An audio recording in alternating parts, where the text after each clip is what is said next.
तर गाववाल्यानू झाली की नाही बाप्पाच्या आगमनाची तयारी? तर आम्ही आज इलव पडवे हैसर श्री दिलीप पडवेकर यांच्या गणपती शाळेत. प्रत्येक कोकणी माणूस ह्यो सध्या तरी बाप्पाच्या आगमनासाठी जोरदार तयारीक लागलो हा.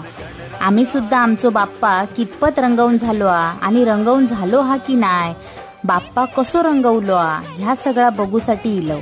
तुम्ही सुद्धा तुमच्या बाप्पाची कितपत रंगरंगोटी झाली आ ह्या बघूक नक्कीच तुमच्या गणपती शाळेत भेट दिला असतालास, होय ना?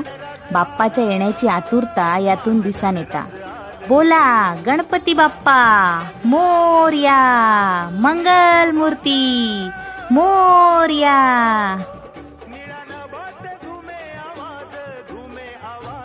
घरी मजा आलं राजाच राजगण